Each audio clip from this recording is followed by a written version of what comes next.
میں آپ کی خدمت میں یہ بتاؤں کہ یہ جو منظر ہے یہ شہزادیوں کی زندان سے رہائی ہوئی علی کی بیٹیوں نے اپنے سب کو کھو کر، حالانکہ چاہیے تو یہ تھا کہ لوگ تسلی و تشفی دیتے، لیکن ایسا کچھ ہوا نہیں۔ خیموں کو آگ لگائی گئی، علی کی بیٹیوں کو قیدی بنایا گیا، مخدرات عصمت و طہارت کربلا سے کوفہ و شام کا سفر طے کر کے زندان شام میں آ گئیں، جہاں ایک 4 برس کی بچی جو زندان شام کے در پہ کھڑی ہو کر ہر شام یہ کہتی تھی، پھوپھی اماں بابا کب آئیں گے، ہم گھر کب جائیں گے۔ ایک ہی سوال ہوتا تھا، بابا کب آئیں گے، ہم گھر کب جائیں گے۔ آخر کار زندان شام میں وہ بچی مر گئی اور قیدی رہا ہوئے۔ سید سجاد کے ہاتھوں سے ہتھکڑی اور پیروں سے بیڑیاں اتر گئیں۔ پھوپھی نے جب یہ حالت دیکھی تو آواز دی اور پوچھا، میرے لال یہ ہتھکڑیاں اور بیڑیاں کا پھوپھی اماں ہمیں یزید نے رہا کر دیا ہے اور یہ کہتا ہے کہ آپ چاہیں تو وطن جا سکتے ہیں۔ کہ میرے لال تم نے کیا کہا سجاد؟ کہ ہم نے پھوپھی اماں یہ کہا ہے کہ پہلے اپنے پھوپھی سے پوچھ لیں۔ کہ بیٹا ہم سب سے پہلے صف ماتم بچھائیں گے۔ لو سوگوار زندان میں حسین غریب کی صف ماتم بچھ گئی۔ اہل حرم نے اپنے کا پرسہ دینا شروع کیا۔ لیلہ نے بے اکبر کا، فروہ نے قاسم کا۔ سوگواروں اب موقع تھا واپس وطن جانے کا۔ 2 راستے تھے، ایک کربلا ہو کے گزرتا تھا۔ زینب نے آواز دیا، میرے لال ہم اپنوں پہ رو نہیں سکے ہیں، لاشیں بے کفن پڑے تھے، ہم چاہتے یہ ہیں کہ ہم کربلا پہنچے۔ لو اہل حرم کربلا کے لیے روانہ ہوئے۔ تاریخ بتاتی ہے کہ حضرت جابر ابن عبداللہ انصاری کربلا کے پہلے زائر تھے۔ تربت غریب زہرا پہ آنسو بہا رہے تھے کہ آواز آئی، جابر میری قبر کو چھوڑ دو۔ پوچھا کیا مجھ سے کوئی گستاخی ہو گئی؟ کہا نہیں، شام سے لٹی میری بہن زینب آ رہی ہے۔ اہل حرم کربلا پہنچتے ہیں۔ لیجئے آپ کے سامنے وہ شہزادیاں، وہ آقازادیاں، وہ عماریاں آ رہی ہیں جو مقتل میں اپنوں پہ رونے کے لیے آ رہی ہیں۔ شام غریباں خیمے جل گئے تھے، 11 محرم کو اسیر کر کے لے جایا گیا تھا۔ مائیں آئیں گی، بیٹے یاد آئیں گے، بہنیں آئیں گی، بھائی یاد آئیں گے۔ ہائے وارث آ رہے ہیں اپنے وارثوں کا ماتم کرنے کے لیے۔ لیجئے وہ عماریاں آ رہی ہیں، استقبال کرنا ہے۔ سلام ان بیبیوں پر۔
اور پیچھے کر تھوڑا سا بیٹھے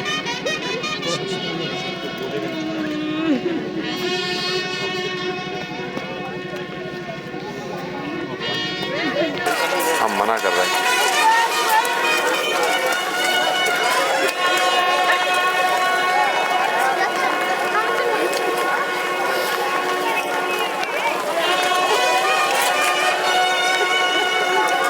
سب سے پہلی ہماری علی کی بیٹی زینب کی جو 11 محرم کو قافلے کو سہارا دے کے لے گئی تھی۔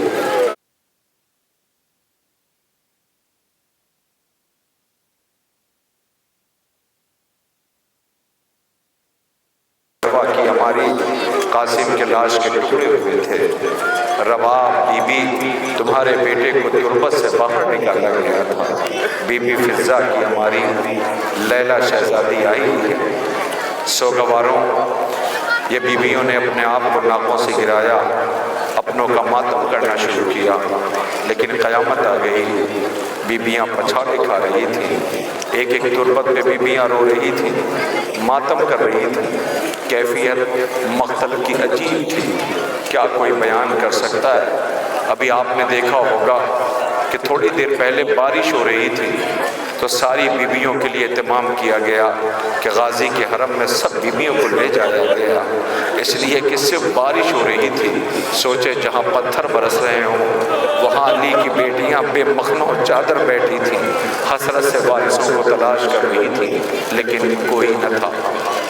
سوگواروں، آخر کار بیویاں ماتم کرتی رہیں۔ سجاد نے بیویوں کی کیفیت دیکھی، کلیجہ پھٹتا تھا، کہیں ایسا نہ ہو کوئی بیوی کربلا میں مر نہ جائے۔ لہٰذا سجاد غریب نے اپنی پھوپھی زینب بیوی کے قریب پہنچے اور آواز دیتے، پھوپھی اماں چلیں مدینہ چلیں، پھوپھی اماں چلیں وطن چلیں، پھوپھی اماں چلیں گھر چلیں۔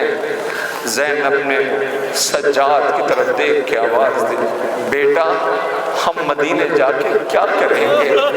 ہمارے وارث تو مقتل میں سو گئے ہیں، ہم وطن جا کے کیا کریں گے؟ لیجئے ہماری یہاں وطن جانے کے لیے سجاد بارہا کہہ رہے ہیں، چلو وطن چلو۔ ہر بیوی کہتی تھی ہم جا کے وطن کیا کریں گے؟ حسین بھیا تم مقتل میں سو گئے ہو، زینب واپس مدینے کیوں کر جائے؟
مقتل میں خاموشی تھی، ایک سکوت تھا، نہ بھائی نہ بھتیجے نہ بھانجے، سب نے میدان مقتل کو آباد کر دیا تھا۔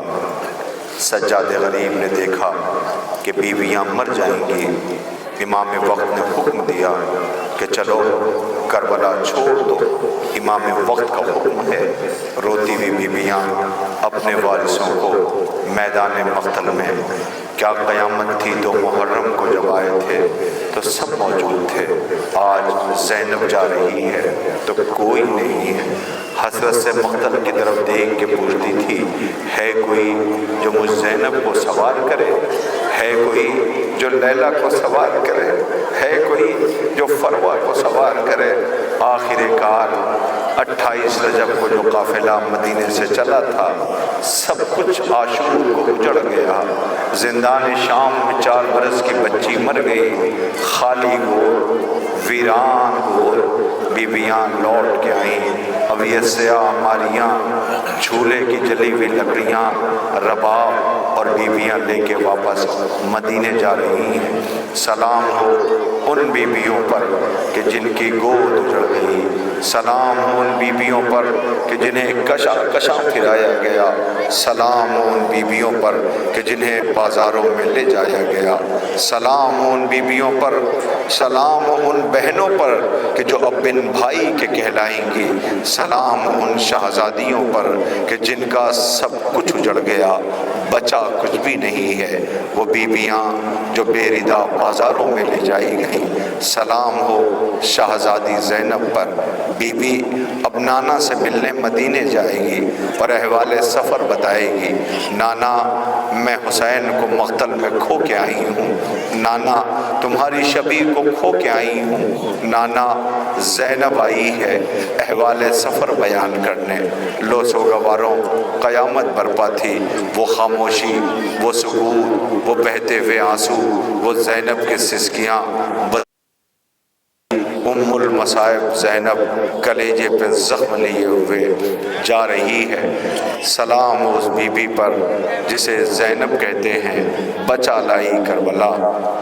سلام و شہزادی ثانیہ زہرا زینب پر، جگر پہ اکبر و اصغر کے داغ اٹھائے ہوئے، ضعیف جسم پہ دروں کے زخم کھائے ہوئے، گرانی رسن و توب آزمائے ہوئے، جو درد دل میں تھا اس کو دوا بنائے ہوئے، سوے دمشق چلی حق کی روشنی لے کر، جو مر چکے تھے خود ان کی بھی زندگی لے کر، قدم قدم پہ مقاصد کے عظمتوں کا خیال، نفس نفس پہ بھتیجے کے زندگی کا سوال، ردا چھنی تو بڑھا اور عصمتوں کے جلال، کھلے جو بال تو نکھرا حسینیت کا جمال، نقیب فتح